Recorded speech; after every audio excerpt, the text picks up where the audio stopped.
8255. Talk to a school counselor, a close friend, or just anybody you trust. If you know somebody contemplating self-harm, talk to them. It may be awkward, but it makes a huge difference.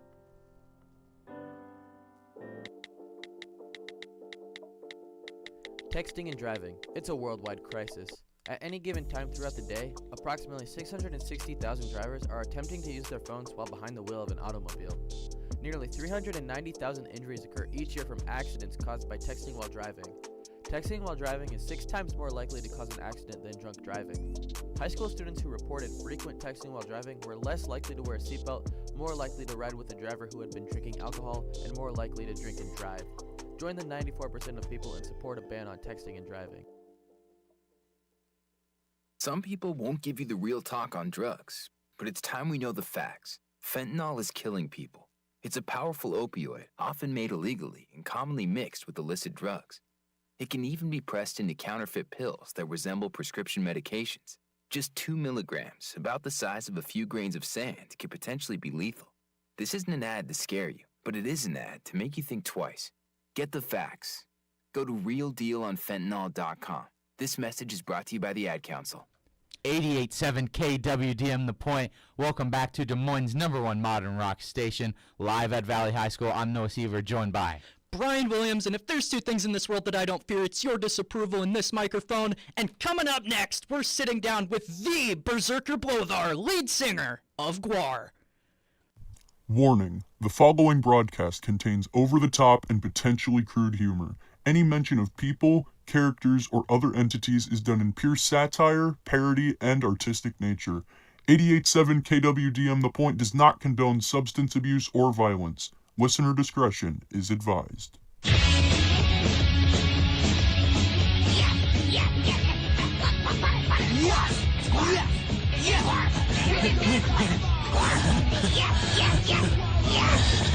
This is what it's all about. Gwar! Cool. Yeah, all right. Yeah.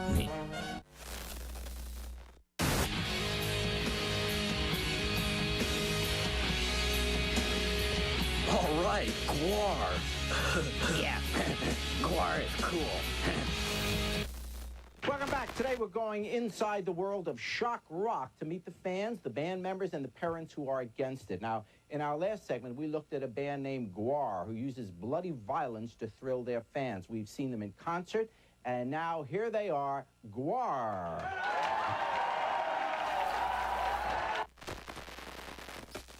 To me, they really look like the Teenage Mutant Ninja Turtles on LSD, but the name is Gwar. Gwar, 40 shocking years. Gwar, the band from hell. 1.3 million album sales, 22 releases, 319 songs, 200 million streams, and 50 million video views. 2,601 shows, 2 million tickets sold, 2,418 politicians and public figures killed, decapitated, flayed, or otherwise eviscerated on stage. They've already been banned. Banned in 3 countries in the 90s. 10 feature-length films, 11 comic books, 26 TV appearances, 3 strategic war games, 1 crack-addicted dinosaur. 347,559 parents terrified, 4 popes enraged, 2 arrests, 1 phallus confiscated, 0 convictions. 1 bar, countless tragedy, 2 Grammy nominations, 40 years of shock rock. Still your lords and masters. Lord lives, mother. And still Beavis and Butthead's favorite band. Gwar, 40 shocking years. Welcome to a very special Tuesday afternoon edition of The Tiger's Eye here on 88.7 KWDM The Point, the show where we bring on the coolest guests and make them the point. My name is Bryan Williams, and if there's 2 things in this world that I don't fear, it's your disapproval and this microphone, but if there's one thing I fear, it's saying goodbye. As many of you know, this is my final interview broadcast here with 88.7 KWDM The Point. It's been an honor and a privilege being on your airwaves every afternoon, but I told you I wouldn't be going down easy because for my final guest, I am welcoming the legendary Berserker Blothar, lead singer of Gwar, to the show. Blothar, how's it going? How's it going? It's going great. I'm glad to hear it. You know, not that I feel you need much of an introduction, but for those who are unfortunate and not worthy enough to know the tale of Gwar, why don't you start off with a little bit about yourself? About my tale? Yes. Or the tale of Gwar? Bit of both. Oh, the Tale of Gwar. I don't know. I mean, come on. The Tale of Gwar. What is the Tale of Gwar? Well, Gwar is a rock band from outer space, and then we landed on Earth, and then a bunch of stuff happened. And now I'm talking to you with your last interview in high school. So we've conquered. We came, and we've done what we're supposed to do. We've reached the upper echelons of entertainment. Gwar has been raising hell on planet Earth for over 40 years now. What does it mean to carry on the legacy of the Scumdogs after all these years? Well, you know what? Gwar has pep, and that's important. Pep. And at your school, do they have pep rallies? Not often. Really? You see, that's what's wrong with kids today is you got no pep. You need pep. I have so much pep that I have to take medicine for my pep. I have a peptic ulcer. You know what that is, Bryan? No, I don't. Yeah, well, you're gonna know. When I've got you in my basement, you'll find out what it's like. Be afraid. You come from the planet known as the World of Mist. What goes on over there? Well, the World of Mist, well, it's a mist. It's just a mist, a misty brown planet of mist. Stinks there. I'll tell you that. It smells like a big burning pile of crap. Planet, it's a world. It's a Viking world. It's a Viking world where people do Viking things. They grow their hair long and they braid it and they rip the hearts out of other people and they read the entrails of the king and they eat the marrow of the bones of the goaties and stuff like that, and then the goats won't turn into a chariot anymore. It's a lot of things, Bryan. A lot of things happen. A lot of on the Mist. Stop saying that word, Bryan. You've recently released your new single that I don't believe I am allowed to say the name of on air, but due to the lyrical content, I must ask, what is your favorite parking lot to have a great time at, and which one would you recommend to any other scumdogs out there? I think the single's just called Lot. You can't say Lot Lizard. Well, I don't know. It's really up to my advisor. She's the one that reviews all of this. Your advisor? Yes. I've got some advice for your advisor. Is your advisor there? I don't know. What I would tell her is to run in fear and terror, and that she should never have allowed this to go on. All Because right. chances are she's going to lose her job. Because I want to talk to you about trans issues. And people get really upset about that. I'm telling They you. do. They Yeah, sure do. go ahead. You should go ahead and be trans. I don't care what it is. Whatever you are, be something different. Of course, Blothar. I will do that. My next question here for you today. Who are some of your favorite inspirations at the moment? Whether that be earthlings, musicians, illegal substances, artists, or other interdimensional beings? My favorite things today? Inspiration. Oh, inspirations, right. What am I inspired by? Brisket. I'm inspired by, brisket. I like brisket. I'm inspired by it. I like its charred nature. I like its graininess. I like its juiciness. I like its pulp. I like its belch. I like its dirty, gassy smell. Brisket.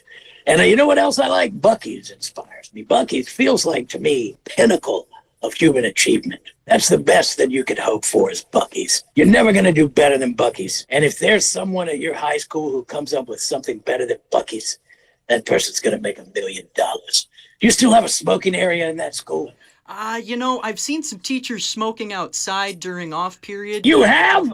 Yes, I have, believe it or not. God, if you see teachers smoking outside, you seek those teachers out and make friends with them. They are some of the nicest teachers I have talked to in this building. Have you ever been approached by a teacher to do anything inappropriate? I don't believe I have, Mr. Blothar. Well, try approaching a teacher. All right. See what happens. Okay. Wait a minute, Bryan. Bryan, strike that. Do not approach. Don't do that. Whatever you do, don't let your advisor hear this. How old are you, Bryan? You're 21? I am 18. I am 18. 18? You sure are. That changes everything, Bryan. It does. You're It really does. If you're 18 years old, then you should, do what the you want. What do you mean they don't have smoking areas? They don't have smoking areas in schools anymore? No, they don't have designated smoking areas. It's really just a matter of a teacher going outside during her lunch break and taking a light. Well, it's not teachers that smoke. It's you that smokes. It's the kids. Well, yeah, the kids do it. We used to have one right out of the lunchroom. Right out of the lunchroom. We'd eat lunch, and then right outside there was a smoking area. Really? Where we could smoke after we had get a cigarette after a meal. It's the That's American awesome. way. You know, there's all sorts of detectors around the school, though. You really can't get very far with it. Even with the vapes and stuff, they have detectors in the bathrooms that tell you when. Oh, that's so lame. See, we used to be able to drink bourbon right in the bathroom. That sounds like a life I want to live. My next question here for you. What impact will Gorgor's return have on humankind? Is there anything you can tell us? I don't know. I'm just wondering what impact this interview will have on my career. That's because a it great could question. be. Yeah. A lot of people are going to hear this. A lot of high school people and a lot of parents that are very unhappy with people that run that high school. Your parents will be. All right. Well, tell your mom and dad I said hello. I will do that. What's your mom like? My mom's pretty nice. I love my mom. Oh, cool. Me too. I'm glad. I love her. I love her too. I'm glad to hear it. My next question here for you. We've seen you guys slay all sorts of figures over the years. When I last saw you guys live in concert, it was Netanyahu and Taylor Swift. Who does Gwar have their sights set on next? And what are the qualifications for your executions, if any at all? Bryan, we kill people that need killing. That's what we do. If it's Netanyahu, then we're going to jerk a knot in his Yahoo. And if it's Taylor Swift, then she's going to swiftly get kicked in the... So that's what we do, man. We kill things, you know. We kill people that need killing. And I think that probably, I mean, I know that tonight, for instance, we're going to kill Taylor Swift all over again. That's awesome. She's regenerated. Yes, she's I think she's pregnant. She's pregnant. She got herself pregnant. You don't want to be getting, you know, she wasn't careful. You got to be careful. What state you live in, Bryan? I live in Iowa. Iowa? Oh yeah, you don't want to get pregnant there. Oh no, definitely not. A lot of corn out there. All kinds of corn. Who is your Just dream execution? a dream execution. What's your principal's name? My principal, his name is David Maxwell. David Maxwell. Hi, Mr. Maxwell. I would like to. I guess my dream execution would probably be. I mean, we kill Donald Trump all the time. I'd like to kill. What's the trans guy that's vice president? J.D. Vance. J.D. Vance, yeah. J.D. Vance and Associates. I'd like to kill him. I don't know. I don't want to misgender her. If you were president, what would be your first executive order? My first executive order would be that just to legalize cocaine. I feel like legalizing, you know, I mean, trying to help people, you know. It used to be medicine. You know, Sigmund Freud did it. A lot of cool people did cocaine. Still do. For sure. I have a crazy uncle that did all kinds of cocaine. What would you say to him right now? Your crazy uncle did cocaine? Yes. I'd tell him to fucking come over here. I'd rather be talking to him. I feel like I'm gonna get in trouble for this, Bryan. We never should have agreed to meet. Let's keep going, Buttnut. Let's keep going. Back in the year 1998, long before the reign of the Berserker, Gwar took over the Ska Parade radio show and attempted to reign over the station before being stopped by none other than the Aquabats. You didn't come on for this interview with the intent of taking over 88.7 KWDM The Point, did you? Of course we did. We're going to take it over. And then we are going to broadcast our message of peace and love. And also demand pizza and corn dogs. I really want ice cream social. I want a napkin full of butter cookies. I have very specific demands. I want Kool-Aid and I want Dixie cups. Unmarked bills.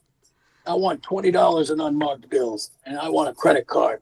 And I want a bag of quarters. Blothar, what are your biggest goals in life right now? Whether that be music or just anything personally. Well, I can relate to kids, you know. I'd like to have my driver's license one day. I don't have that. I'd like to take driver's ed, be a student driver. Blothar, driving around as a student driver. Do they have driver's ed there? They do. That's cool. Do they teach you about racism and stuff like that? You know, our governor, Kim Reynolds, she banned the teaching of critical race theory in our state a long time ago. But we've learned, you know, some stuff about racism in our history classes. Okay, that's good. I just wasn't sure what they were doing now. Yeah. In Iowa. It's pretty crazy here in Iowa. Okay. Yeah, I know. I'm sorry that your world sucks, kid. Yeah, your world sounds pretty awesome, Blothar. Well, the adults really let you down on this. Oh, boy. It's been a hot topic amongst the people lately, so I must ask, who would win in a duel? 100,000 Earthlings or one Berserker Blothar, lead howler of Gwar? I would win that because, I mean, there's no way that a bunch of humans are going to beat me. I would not win against 100 gorillas. You don't think so? Well, no, it's like, because it's 100 men and one gorilla, but I would like to see 100 gorillas. Against one berserker? Yeah. Throwing their poop. I like how they do that. Yeah, They that's throw pretty their fun. poop. They beat their chest and their heads are real pointy. I like those pointy-headed gorillas. They're pretty fun, aren't they? They are. I also like baby hippopotamuses. Pygmy hippopotamuses. Those are pretty cool. Yeah, slick looking. What does the average diet look like for one behemoth like yourself? I eat a lot of stuff, man. I eat a lot of short ribs. I eat a lot of rice. I eat a lot of bacon. I eat things that make it difficult for me to poop. Me too. That's why I drink coffee, so it'll just slide right out of me. I've had a lot of caffeine this morning. I stayed up until 2:30 in the morning writing these questions for you, Mr. Blothar. So I hope my journalistic integrity is paying off here today. Yeah, you've done very well. Brings me to my next question. As I did my research on Gwar's cyber fortress, gwar.net, where any listening mortals out there can find all the latest and greatest of your whereabouts, I discovered that one of your favorite activities is meditation. Berserker Blothar, how do you best like to meditate? I like to put a vacuum cleaner, one vacuum cleaner on each nipple, and then start just praying. And I pray to everything. I pray to God. I pray to Jesus, little baby Jesus. I pray to Muhammad. I just meditate, I pray to to Yahweh and to the Himalayan people and to just the spirit of peace and goodness and happiness. And then I just take the vacuum cleaners off, and then I run. I just start running and crying. That's what I do. That sounds really effective. I might have to try that sometime. It is. Who do you consider to be your biggest enemy? My biggest enemy is Sawborg Destructo. Really? Really, my biggest enemy is myself. Why is that? Because I don't do anything I want to do. All I do is things I don't want to do. Like this interview, for instance. Well, what do you want to be doing right now, Blothar? I want to be just, I don't know, asleep. It's really what I want to be doing. Sleeping. That's fair. I got about 3 hours last night. Yeah. Just go to bed. Just lay down. Just, let's wind this up and you go to bed. And I'll go to bed too. My hero, Nardwar, the human serviette, once asked Odorous this same question. Do you think that Disney faked the moon landing? I do. I absolutely think that it was faked. Really? Yeah, for one thing, I've never seen a mouse on the moon, a Mickey Mouse on the moon. Yeah. Maybe I watched the wrong moon landing, and I happen to know for a fact that the moon is just a big ball of dust and you fall right through it if you try to get on it. I don't know, it's made out of cheese, right? Yeah. That's what Odorous said. Yeah, it's fondue. A big melty ball of dusty fondue. Is there any way to put a stop to a Gwar show? Yeah, you can play the last song. That always stops it. Is there anything the people can do to stop the wrath of Gwar? Is there anything that people can do to, buy stuff? We become much less wrathful if you buy everything. What can the people buy of yours for anyone listening out there? They can buy everything. I mean, they can buy everything from, we got t-shirts, we got hats, we got patches, we got Christmas decorations, we got booty shorts, we got, I don't know, cream-filled long johns, you name it. You have cream-filled long johns? Yeah, it's Gwar-branded cream-filled long johns. Really? Do you sell those at the merch tables? I might have to get some. We do, yeah. Step right up. We'll be coffee. We sell coffee, Gwar milk. Gwar milk. We got it. Where does that come from? Meat. All right, Bryan. This is my big finish question. Yes. Okay. As mentioned earlier, Gwar has graced planet Earth with their presence for over 40 violent years. What's next in the cards for Beavis and Butthead's favorite band? Well, we are going to make a movie. We're working on that right now. Really? And yes. So, we got our EP coming out. It's got a couple of cool songs on it. We got a comic book coming out. We got some touring doing right now with Static X. And then we got a bunch of cool stuff going on. All kinds of crazy shit. So you can look forward to Gwar coming to your town and performing a Gwar show. And also you can look, but in the future, we are working on new music and we're working on a film. Yeah, man. Well, I believe that is the final question I have for you here today. All right. Well, thank you, Bryan. Thank you for your time, Mr. Blothar, the Berserker, lead singer of Gwar, for joining me here on the Tiger's Eye this afternoon. Be sure to catch Gwar with Static X at the Val Air Ballroom on Tuesday, May 27th. It's going to be a great time. Hope to see you there. Again, huge thank you to Berserker Blothar for coming on the show. It's been a great time. Yeah. Good work, Bryan. One more thing. Would What? I have your What's blessing to play a Gwar song? Of course. Yes, absolutely. Of course. Okay, great. Thank you. All right. All right. Thank you. I'll talk to you, buddy. Bye-bye. I'll talk to you. Thank you. Bye-bye.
You're listening to 88.7 KWDM The Point, Des Moines' #1 modern rock and alternative station. Once again, my name is Bryan Williams, and I want to thank you for tuning in to my interview with lead singer of Gwar, the Berserker Blothar. If you're just now tuning in, you can catch that on our YouTube at tigercage.88.7. It was such a great time. Huge thank you to Blothar and huge thank you to Gwar for making this happen. We'll be back with some more Point music after